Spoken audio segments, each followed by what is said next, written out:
I bought the car a couple of years ago at a museum in Las Vegas.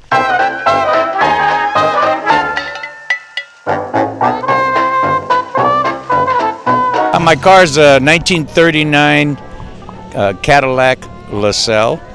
It's a Series 50, and it comes with a 322 motor.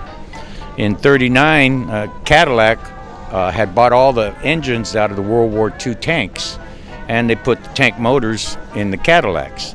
Mine just happens to be one of the cars that's certified with a tank motor in it.